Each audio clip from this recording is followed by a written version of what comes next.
la fortaleza de nuestro país a través de su gente. Por amor a México.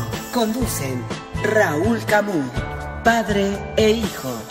Buenos días, amigas y amigos. Estamos en ABC Radio 760 de AM, como todos los domingos, en el programa Por Amor a México, dándole las gracias por abrirnos este espacio.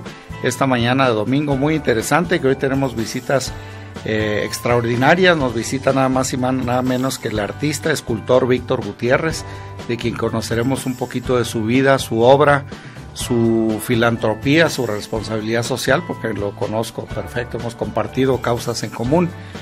Nos acompaña también su hijo Rodrigo, a quienes les damos a ambos la más cordial bienvenida, agradeciéndoles, amigas, el tiempo de su atención. Pues bienvenidos, Víctor, bienvenido, Rodrigo. Muchas gracias, muy buenos días, Raúl, qué gusto estar con ustedes. Igualmente, buenos días. Gracias, buenos días. Y yo empezaría el programa para que nuestras amigas y amigos sepan un poquito de la historia, de la vida y obra de Víctor Gutiérrez, porque sé que vienes de una familia de artistas, de artesanos también, que nos platicaras un poquito de tu infancia, dónde naciste, cómo creciste, cómo se hace Víctor Gutiérrez como el artista, el gran escultor que hoy tiene México para bien de muchas obras. Claro que sí, con mucho gusto. Nací en la Ciudad de México, pero algo que me gustaría aclararles, que no soy chilango, soy oriundo. Mi padre, mi abuelo y el abuelo de mi abuelo ya habían nacido en la Ciudad de México. En aquellos entonces vivían en el barrio de la Merced, que fue un lugar de artes y oficios. Cuando se destruyeron las pirámides, las piedras fueron ahí, se labraban. Toda mi genealogía paterna son talladores en piedra. Ajá. Cuando yo vi la luz a este mundo, mi casa era una casa taller donde mi madre, embarazada de mi persona, tenía que sortear los bloques de mármol para entrar y salir de la casa.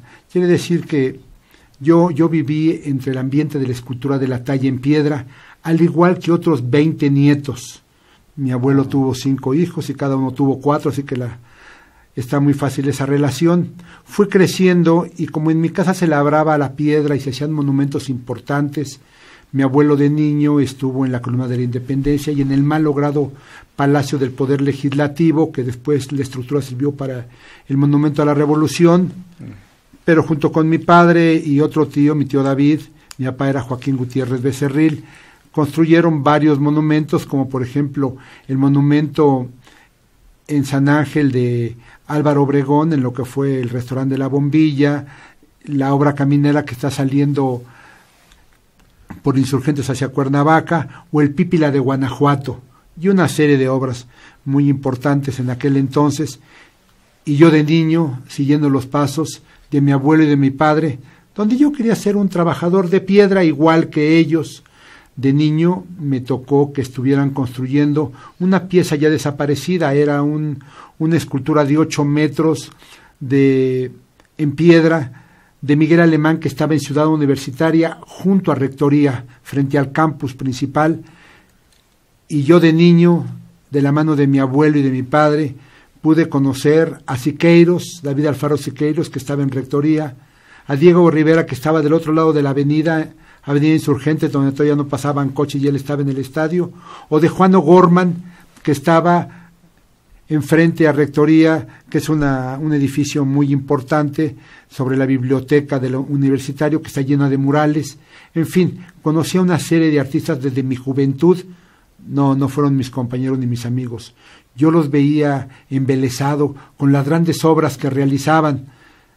Al paso de los años pude entrar a la Academia de la Esmeralda, Academia de Artes Plásticas, pero a mi papá le dieron un consejo: Joaquín, que su hijo estudie la preparatoria y, si es posible, una carrera universitaria.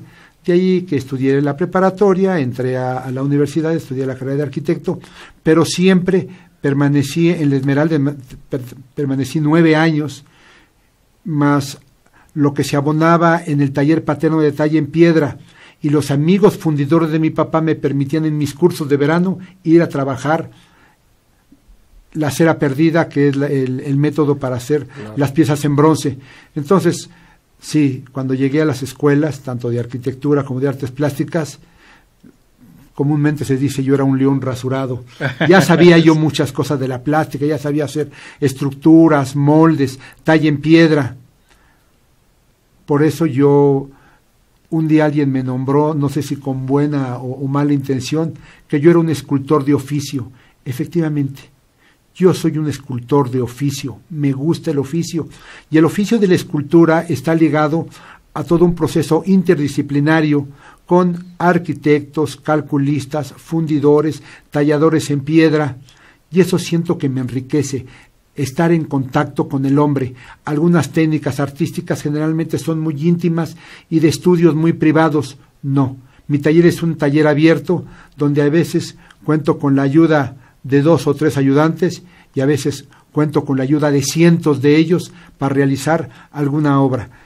En fin, soy un escultor de corte figurativo, he realizado toda una serie de esculturas, más de 2,000 en la República Mexicana, otras en el extranjero. He participado en más de 16 ferias de arte internacionales y he conceptualizado una obra en base a la mujer mexicana vestida con sus trajes, con sus tradiciones, con sus costumbres, en bronces policromados que desde la década de los 80 ya aparecen en diferentes galerías, y otros muchos escultores pues son mis epígonos porque van siguiendo la ruta de Víctor Gutiérrez. Lo digo esto sin ninguna vanidad, lo que pasa que de repente algo se pone de moda y es lógico que la gente siga tras ello, vaya. Pero he llegado a 50 años de vida plástica y ahora tengo el honor de que la Lotería Nacional, en su sorteo del 29 de enero, que este próximo martes, sí, a las 7 de la noche, me van a hacer un homenaje, voy a poder tomar la palabra, en un edificio que para mí es entrañable, la Lotería Nacional. Mi abuelo, soldado revolucionario, amigo en aquel entonces del director de la Lotería Nacional, el coronel Wenceslao Labra, que llegó a ser también general, le encomienda a mi abuelo terminar ese edificio entre 1946 y 49. Era un edificio que por la idea convulsa del país, porque eran épocas revolucionarias, llevaba 10 años en construcción. Quiero hacer notar que en ese momento el edificio de la Lotería Nacional era la estructura más alta de la Ciudad de México. Bueno. Claro, cuando mi familia... Un dato muy interesante. Cuando mi familia construyó ahí o ayudó a terminar el edificio, yo todavía no nacía, pero siento que regreso a mi casa. Excelente. Pues hemos visto por el edificio, es un edificio iconográfico, es el famoso edificio del Moro que está justamente en Reforma y Rosales. Así es. Y bueno, pues ahí tienen amigas y amigos la invitación para acompañar al maestro Víctor Gutiérrez este martes. ¿A qué horas es el sorteo?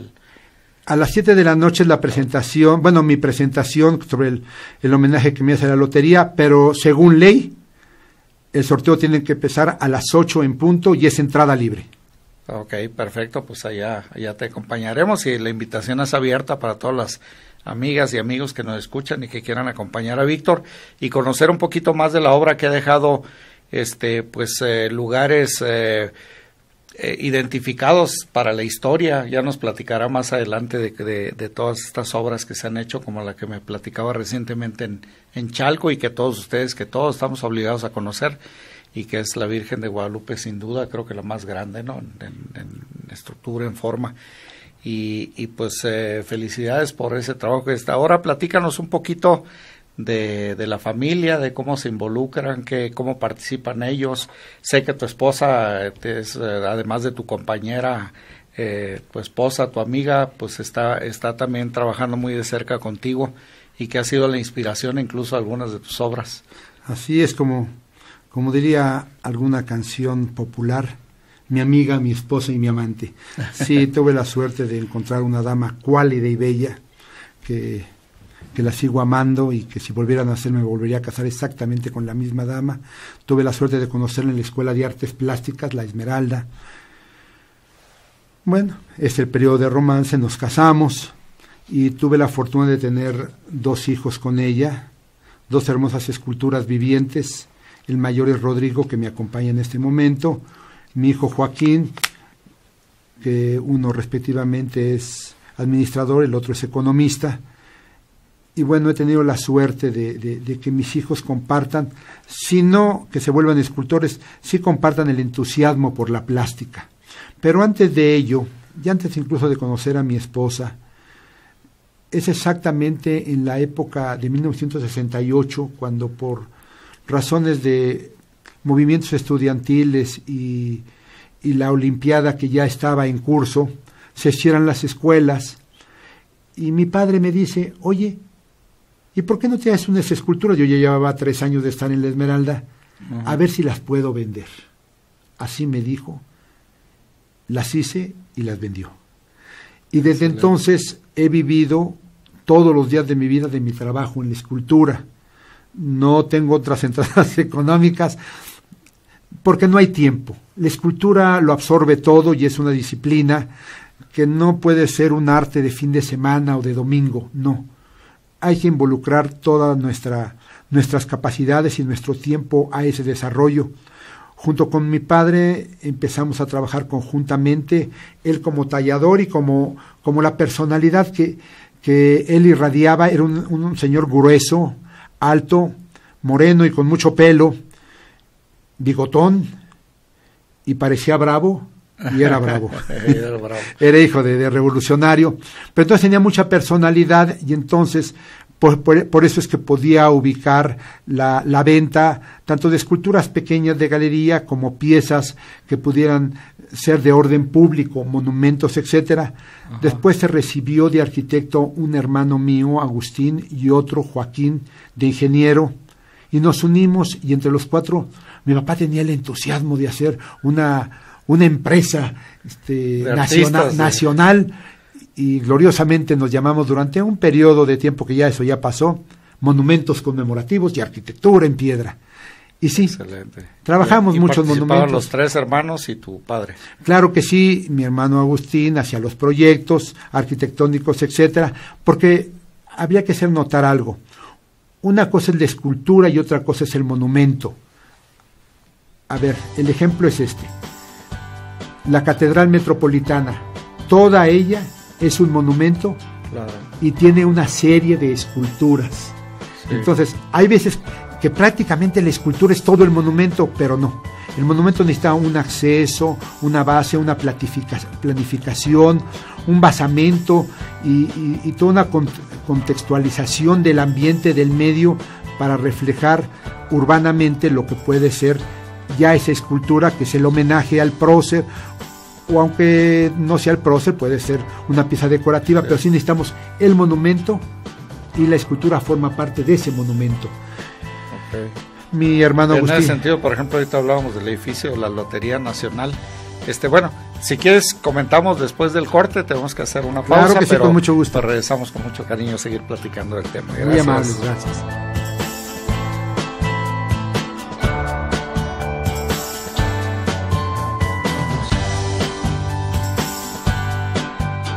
Por amor a México. Por amor a México. Bienvenidos nuevamente, amigas y amigos. Estamos en ABC Radio 760 de AM, el programa Por Amor a México.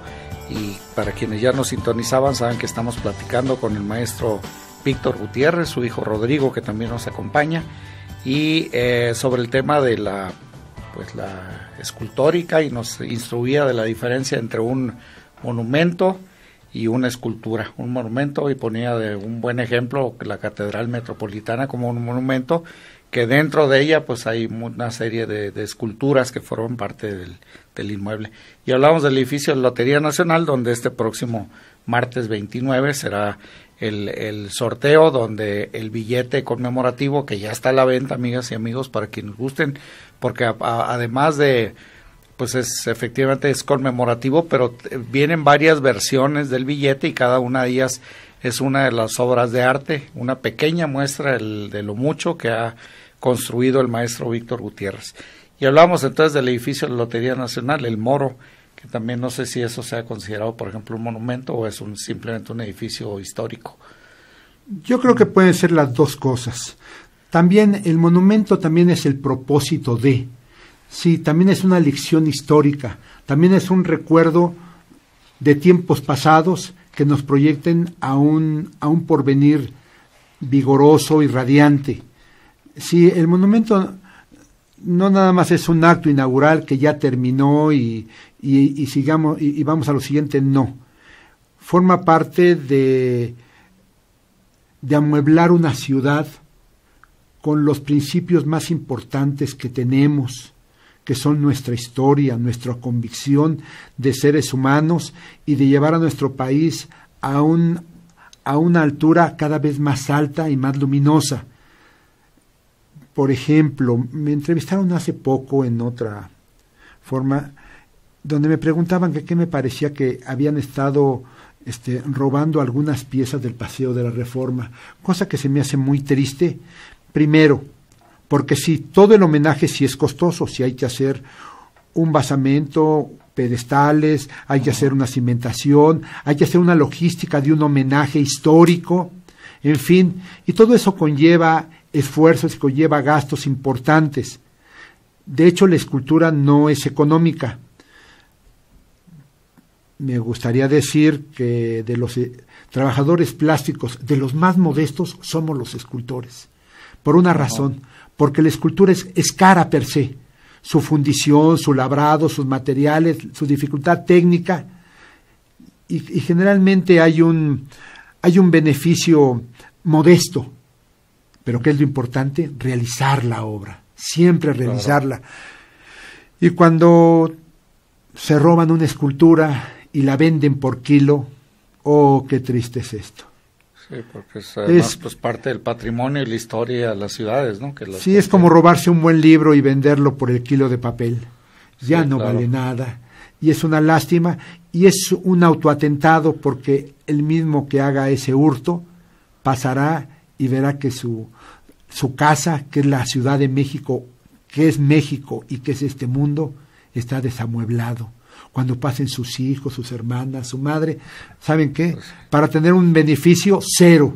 Realidad, cuando ven el esfuerzo de vender eso por kilo, porque no es lo que pesa el kilo, cuando se los compran, se los van a comprar en la cuarta, en la quinta parte de su peso, es verdaderamente triste.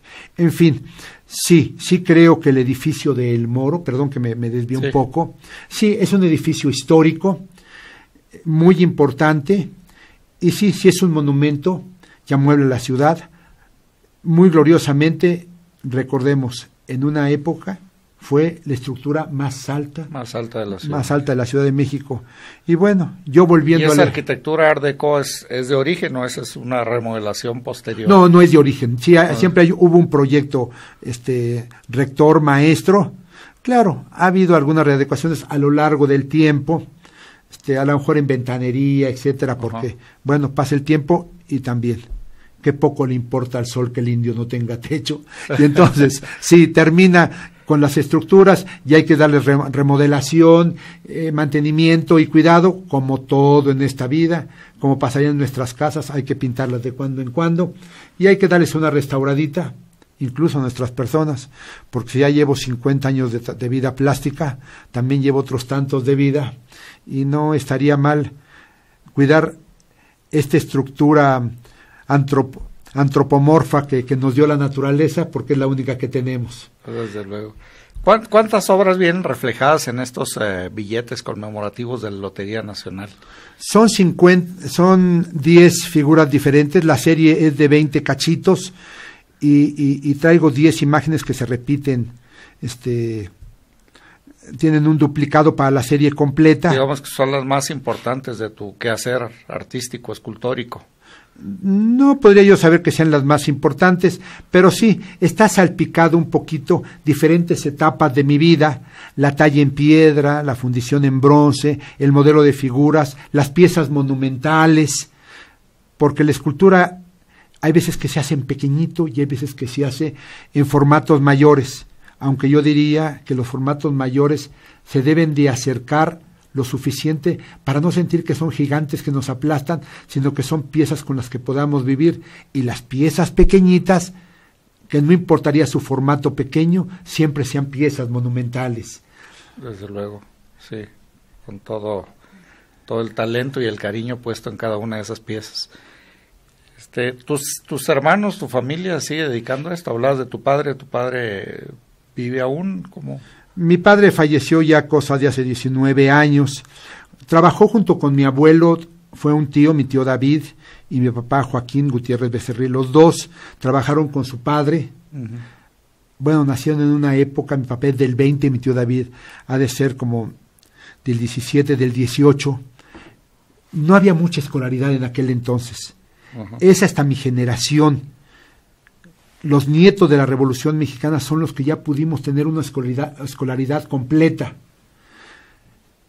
Y eso, pues, por eso me permitió llegar a la universidad, estudiar artes plásticas y ver otro enfoque. Incluso a mí me tocó todavía vivir una escultura muy romántica. Bueno, no desafortunadamente. Pasa el tiempo y llegamos al siglo XXI. Y ya nada va a volver a ser igual. Claro. Y ya se ha pasado este romanticismo de la escultura figurativa y ahora se prefieren, ya hasta el abstracto creo que ya está pasando de moda porque hay instalaciones, avant-garde, una serie de conceptos que no está mal. No ha desaparecido la escultura, solo se ha transformado. Así nos debemos de transformar todos nosotros. Pero a mí me tocó esta idea de cuando vean los billetes de lotería, hay piezas en mármol, en piedra, en bronce, modeladas en plastilina, llevadas a resina poliéster, etcétera. Yo ya me estaba modernizando, pero ahora el nuevo siglo me imbuye a modernizarme mucho más. Ajá. Claro está, ya no voy a volver a ser joven, pero sí quiero que las nuevas generaciones, si no basadas en mi trabajo, si en el trabajo de los grandes trabajadores plásticos renacentistas o del siglo XX, los emocionen para seguir este estandarte de la plástica, en especial de la escultura. México somos un país de escultores. Qué fácil es decirlo. A ver, vamos a las áreas donde hay piezas históricas, podemos ir al área donde están las pirámides de Teotihuacán, por ejemplo, y entonces en esas áreas arqueológicas vemos grandes construcciones y nos imaginamos que son edificios. Oh, craso error. Las pirámides no son edificios, no se vive adentro de ellas, son esculturas. Cuidado. O sea, las grandes esculturas prehispánicas, ese es el legado que tenemos. Somos un país de gigantes. Estamos en Mesoamérica, la cultura madre de todo el continente. Sí, amigos que me están escuchando, ténganlo presente. Somos los herederos de esa cultura madre. Y a mí me tocó dedicarme a ese cachito de la cultura. Yo digo muchas veces este retruécano que dice, la escultura también es cultura. Claro. Y entonces, en ese enfoque y en esa lucha por la cultura de México, por conservar nuestras culturas ancestrales, es que queremos hacer algo imperecedero. No es que queramos los trabajadores plásticos perdurar eternamente. Sabemos que somos efímeros. Ni que queremos, tal vez al menos yo no quiero que mi nombre quede grabado siempre y por siempre, todo va a pasar. Lo que sí quiero es que mi mensaje al menos pase a un seguidor más, a un epígono más, a un camarada más, que le sirva mi conocimiento como a mí me sirvieron los conocimientos de la gente que me precedió, claro, para ser mejores, para crecer, ser mejores ciudadanos, mejores mexicanos y mejores trabajadores plásticos. Pero además, mi querido maestro Víctor Gutiérrez, pues tus obras son tu mejor testimonio que están quedando para la historia. Estas grandes obras como la de Chalco, que ya nos platicarás en un momento en el detalle, la técnica, el tamaño, lo espectacular de esto que se ha logrado hacer en Chalma para disfrute de todos los peregrinos que frecuentemente van a ese centro tan importante como es Chalma. Chalma, sí es. Te preguntaba hace rato de tus hermanos, porque empezaste a trabajar con ellos. ¿Ellos siguen siendo artistas plásticos, escultores? cómo ha evolucionado la familia en el tema de la escultura. ¿Qué pasó ahí? Sí, efectivamente, yo trabajaba con 2 hermanos, éramos 3 hermanos, trabajábamos con mi padre, trabajamos cosa de unos 25 años conjuntamente, pero el tiempo pasó, las familias crecieron, tuvimos hijos, entonces mis hermanos, sí, estuvieron ligados conmigo en la etapa monumental y en la etapa de las galerías incluso. Pude, junto con mi hermano Joaquín, tener una galería en la Ciudad de México, otra en Beverly Hills, en Los Ángeles. Y funcionó muy bien. Lo que pasa es que el tiempo pasa y hay veces que las fórmulas, cualquier fórmula puede ser caduca. Cada uno de mis hermanos, el arquitecto se dedicó a la arquitectura, mi hermano ingeniero se dedicó a su oficio, a su ministerio, para eso habían estudiado. Y entonces yo me quedé ya en el taller que habíamos formado a lo largo de los años de la escultura. Bueno, escultura que siempre nos ha fascinado, que es parte de nuestra esencia. Toda la familia Gutiérrez, no solo los hijos de mi padre, sino luego los hijos de mis tías y mis tíos, estuvieron ligados con la escultura. Tenemos que hacer una pequeña pausa, pero regresamos para seguir comentando con el maestro Víctor Gutiérrez, con su hijo Rodrigo, de sus grandes obras. Gracias.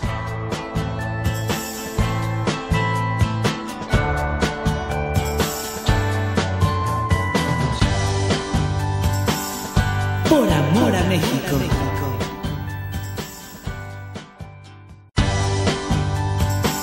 Por amor a México.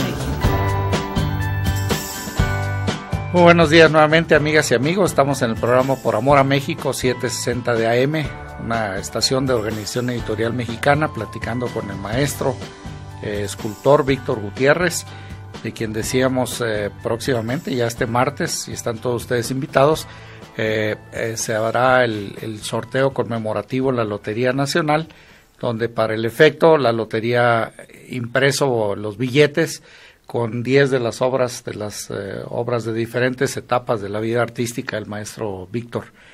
Y pues qué maravilla, esto va a dejar también, pues vale la pena conservar estos billetes, ¿no? Que sean parte de esa colección. Y pues será parte también del reconocimiento que se está haciendo por estos 50 años de trayectoria escultórica del maestro Víctor Gutiérrez. Pues felicidades nuevamente, Víctor. Gracias. Rodrigo, ¿qué opinión tienes de tu padre? ¿Cómo va? ¿Cómo te has involucrado también en la parte del trabajo artístico? Gracias. Pues como bien lo comentó mi papá, en un momento él trabajó él se juntó a trabajar con mi abuelo, después sus hermanos. Después mi papá decidió estar solo y ya tiene una década que yo decidí dejar mis ministerios y acompañarlo en esta trayectoria. Trayectoria que en su mayoría se ha dedicado al monumento público en diferentes estados y en diferentes lugares de la República, tanto para gobiernos estatales, municipales, algunas secretarías, pero incluso también monumentos públicos para el sector privado. Muchas veces los homenajes pueden ser para héroes, pueden ser para figuras religiosas, pero incluso pueden ser para homenajes culturales. Puede ser, por ejemplo, se hizo una escultura para un chinelo en Morelos. Uh-huh. Entonces hemos ido de arriba abajo en el país con diferentes personas, y creo que a mí lo que me ha tocado es un poquito llevar esta disciplina que es muy análoga a este mundo digital.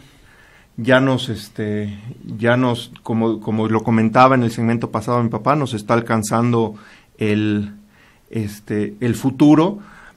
Pero creo que sobre todo en esta disciplina, la escultura, somos de las pocas que se resisten y que les cuesta mucho trabajo esa parte digital análoga, esa parte del modelado y de la creatividad en una computadora, pero cuando hay que ya pasarlo al mundo real, la cosa no es tan sencilla. Sí, claro. Ya existen impresoras, sí, ya existen escáneres, pero algo que es muy interesante es por más renders que uno haga y por más planos que uno haga y por más modelado en 3D, cuando se trata de hacer una obra de 30 metros, sí, alguien la tiene que cargar, alguien la tiene que hacer, y al menos en México no existe una impresora en bronce que nos pueda imprimir una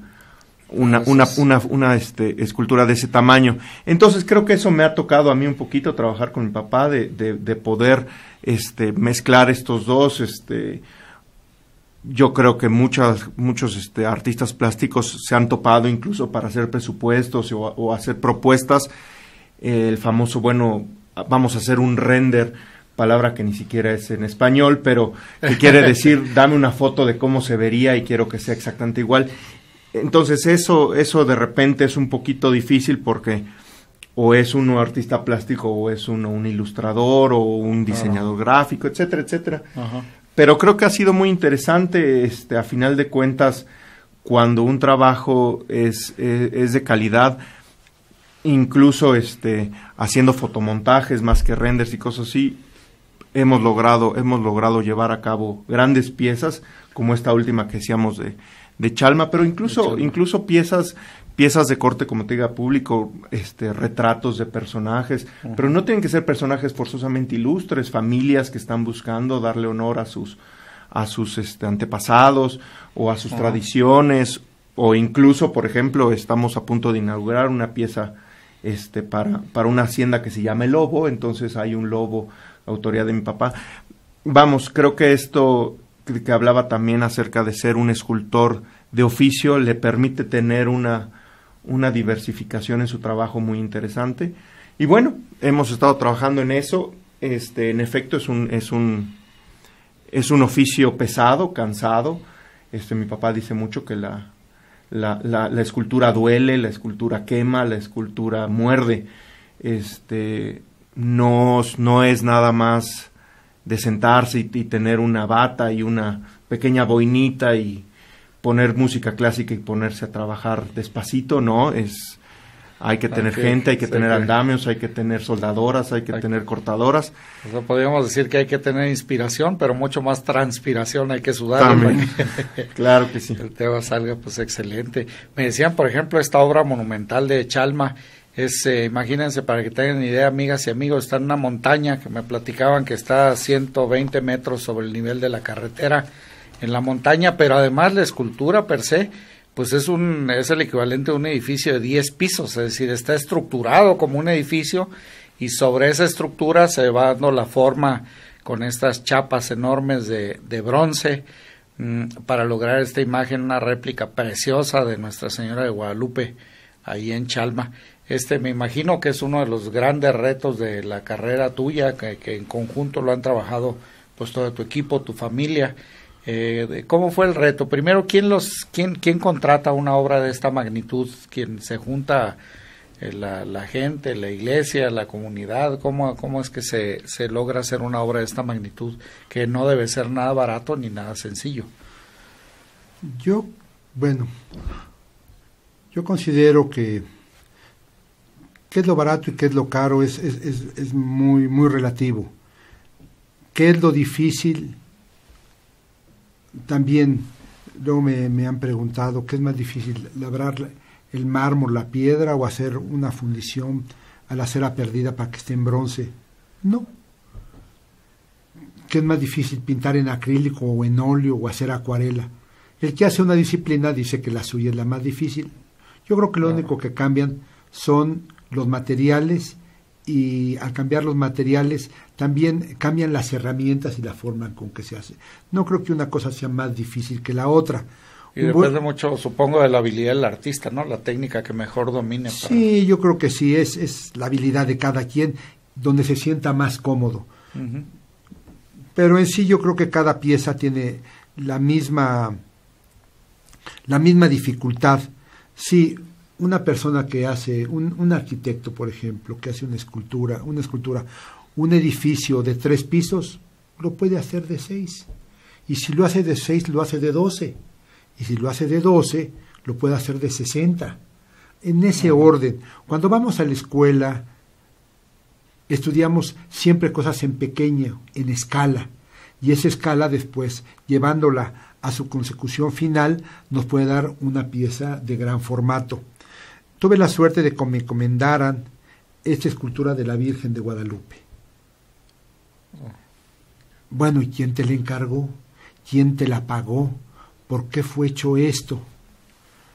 Le voy a decir aquí al auditorio y le voy a hablar así con el corazón.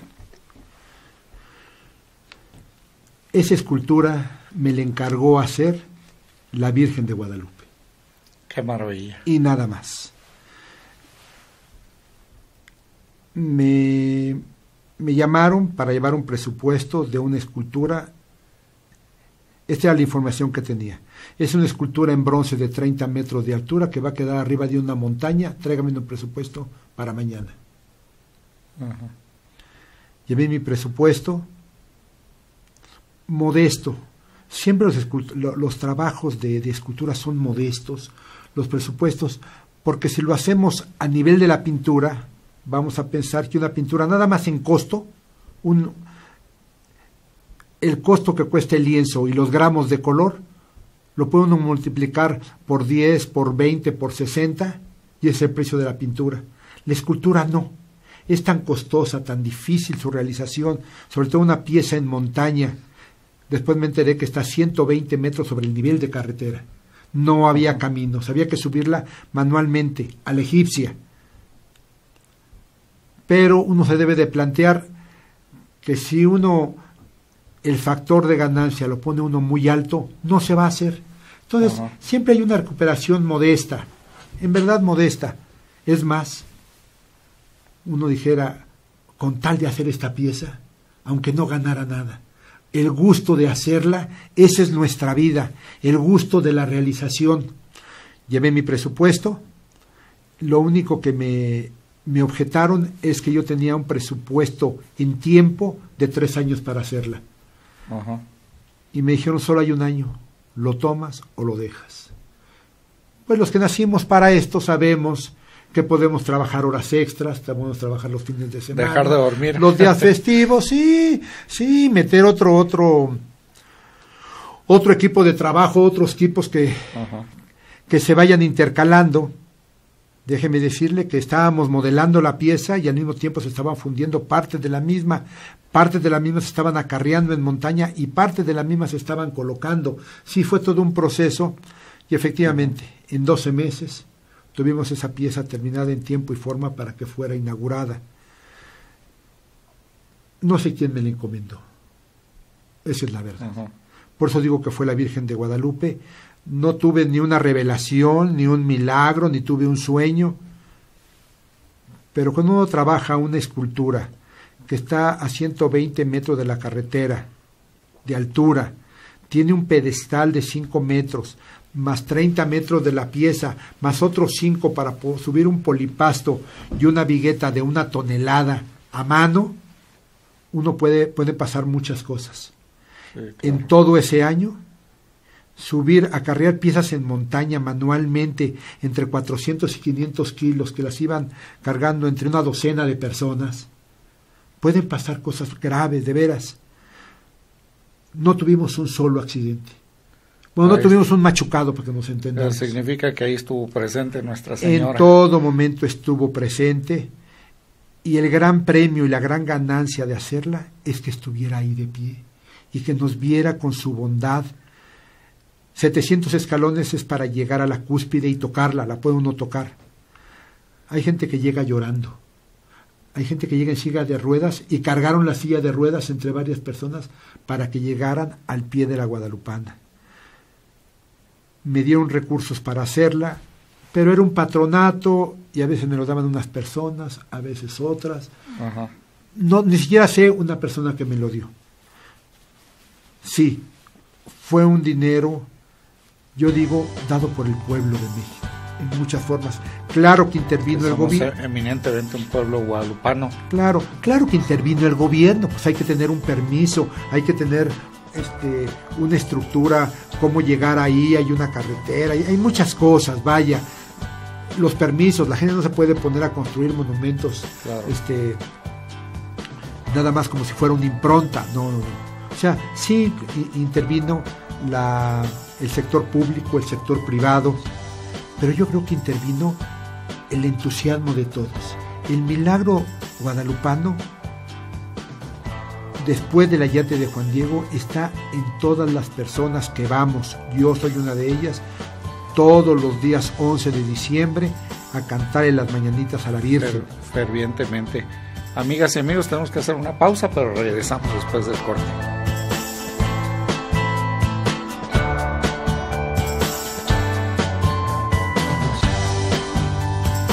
Por amor a México.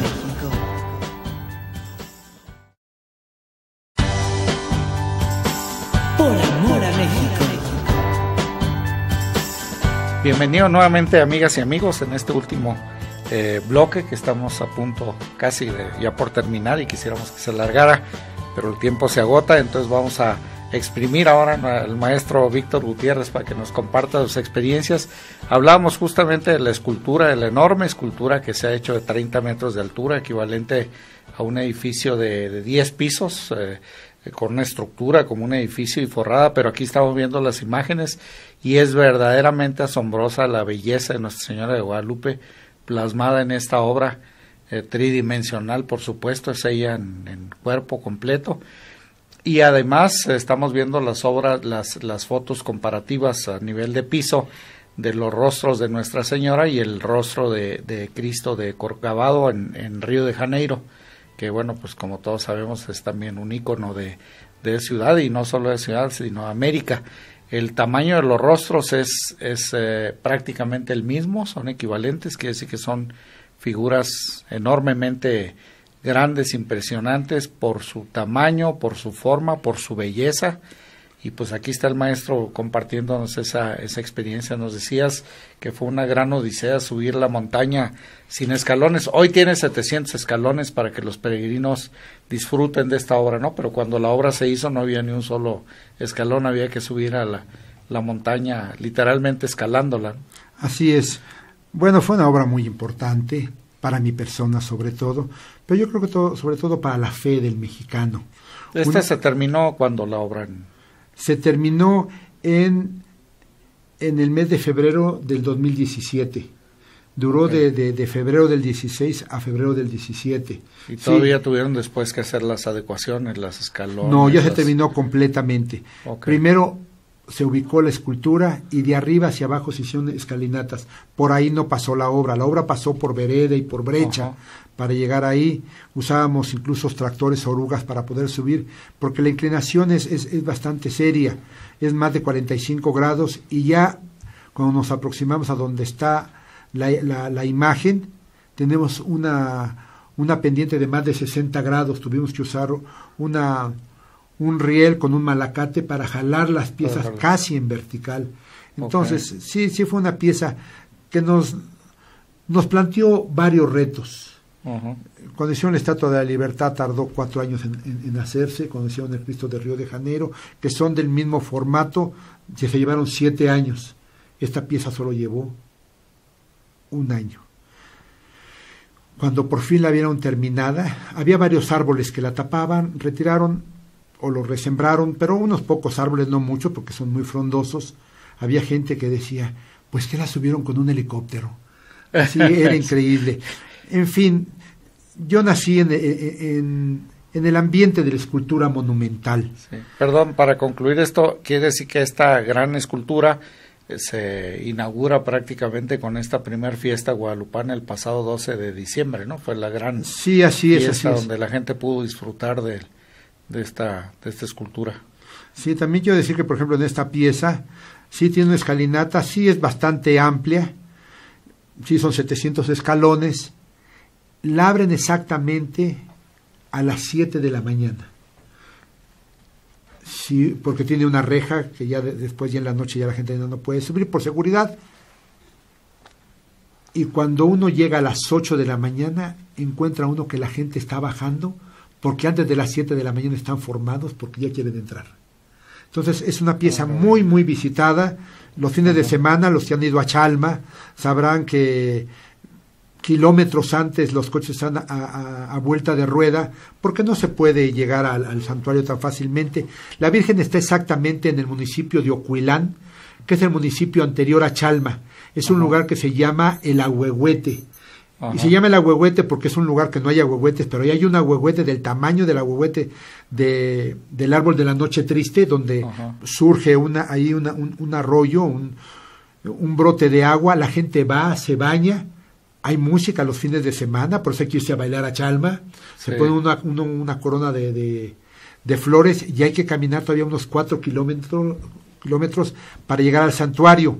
Pues enfrente del Ahuehuete en Ocuilán, pero todo es como parte de ese monasterio de Chalma, frente al Ahuehuete de Ocuilán, ahí está la Guadalupana, y ahí a todos nos recibe con una sonrisa, con su eterna bondad, como la madre de los mexicanos. Y para mí lo más importante de haber hecho esta obra no tiene mi firma, es el diseño original del ayate de Juan Diego. Por eso, todo lo que tiene que ver con la imagen guadalupana es un milagro. Y me han permitido, casi cuando yo estaba cumpliendo ya mis 50 años de vida plástica, que ese milagro llegara a mí y me permitiera realizarla. No es una imagen de lucro, nunca puede hacer. La imagen de la guadalupana no es para eso. Es un acto de veneración, es un acto de devoción, y yo fui el depositario de esa devoción para llevarla en bronce, un bronce que se convierte en escultura y una escultura que se convierte en milagro. Y el rostro de nuestra madre que ahí está, y que debe ser todo un reto, porque Nuestra Señora de Guadalupe quedó plasmada ella misma en el ayate, como bien señalas, que es una tela plana, y eso, convertirlo, darle vida al rostro con tercera dimensión, pues es también todo un reto, un rostro que queda hermosísimo, digno de ella misma, de Nuestra Señora de Guadalupe. Ahora yo quisiera entrar en este último bloque, antes de que se nos vaya el tiempo, a lo que comentábamos hace rato. Víctor Gutiérrez, el ser humano generoso, que se ha involucrado en muchas obras y causas sociales. Participamos juntos, quiero decirles, amigas y amigos, en una obra que es la Fundación Comparte Vida, y que se dedica a apoyar a pacientes con leucemias y con otras enfermedades de la sangre, y donde Víctor Gutiérrez ha tenido pues un involucramiento muy intenso, muy comprometido con esta causa, obviamente pues a través de sus propias obras, de sus aportaciones, pero como esa sé que participan muchas cosas. Platícanos un poquito de esa parte de Víctor Gutiérrez que no todo el mundo conoce. Generalmente cuando se piensa en recabar fondos para una idea altruista, muchas veces se piensa en la idea de la subasta, ya sea en joyas, en piezas históricas, etcétera. Tenemos el ejemplo, por ejemplo, del Teletón, que también es colaborar con cantidades económicas para una causa noble. No se diga la Cruz Roja. Yo he tenido la oportunidad de colaborar tanto con Cruz Roja en Cancún, en la Ciudad de México. Bueno, he hecho aportaciones a Teletón, por supuesto. He formado parte y formo parte de la Fundación Mario Moreno Reyes y Mario Moreno Cantinflas, porque don Mario en vida fue un gran filántropo y ayudó a una serie de instituciones. La Fundación Mario Moreno Cantinflas ha ayudado a más de 100 fundaciones, tanto del cáncer, de niños, de gente inválida, etcétera, y he tenido la oportunidad de participar en ellos. Y ya hace cosa de casi una década que me convocó la Fundación Comparte Vida, que se dedican al trasplante de médula ósea para curar pues las enfermedades del cáncer, de la sangre, y eso es algo que a mí me motivó mucho. ¿Por qué? Porque es una fundación, la Fundación Comparte Vida, es eso, comparte vida, la vida que tenemos la gente sana, y que hay que invitar a que la gente sea donadora altruista. No es como donar sangre, hay 10 tipos de sangre. Cuando se dona se va a donar médula ósea que no le causa daño al donador, por supuesto que no le causa ningún daño, pero sí, es como buscar el ADN en el mundo, alguien que sea compatible con nuestro ADN. Eso es muy complejo. Puede haber miles de donadores, ya los hay, pero necesitamos más día a día, porque hay gente que lo recibe porque tiene la leucemia, sobre todo en leucemia en los primeros años de vida o en la juventud. Vamos a compartir esa vida, no es perder la nuestra para dársela a otro, no, es compartir la que tenemos. Y sí, es muy importante personas como la doctora Clara Gorodetsky, que ha sido una estudiosa y una guerrera de la salud en México, curando la leucemia, y otro grupo importante de médicos. Esto se ha logrado por el descubrimiento de un médico francés, Jean Doucet, que descubrió que haciendo ese trasplante de médula ósea se corregía un mal que es un flagelo enorme para la sociedad. Sí, estoy muy orgulloso de formar parte de este grupo altruista, al igual que otros virtuosos de la plástica y de la música y del canto. Entre ellos nos encontramos a don Fernando de la Mora, un tenor sensacional, pero también un hombre altruista que le gusta colaborar con esta misión. El maestro Rodrigo Macías, director de orquesta filarmónica, un hombre excepcional que también entrega su gusto y su carácter y su talento. El maestro David Ross, un gran fotógrafo, maravilloso. En fin, una serie de voluntades. El maestro Demetrio Bilbatúa, que hace unos videos sensacionales, efectivamente, un cineasta muy importante, y hace unos videos para promover esta ayuda altruista de la fundación. Que se diga de don Raúl Camus, que su entusiasmo y hombre de empresa ha sabido conjuntar todos estos sentimientos artísticos, plásticos, musicales. De hecho, el maestro Armando Manzanero ha colaborado, Susana Zabaleta, bueno, y estoy seguro de como esas obras, muchas más que ha participado nuestro querido maestro Víctor Gutiérrez, así es. A quien se le rinde este homenaje próximamente este martes y que le recordamos que están invitados. Lamentablemente el tiempo se nos terminó, pero queremos agradecerles a todos la atención, su tiempo, desearles pues un excelente inicio de semana a partir de mañana. Gracias, Rodrigo, por tu participación. Gracias. Felicidades por tu padre. Gracias. Felicidades, querido maestro. Muchas gracias, Raúl. Muchas gracias. Dios los bendiga, amigas y amigos. Feliz domingo.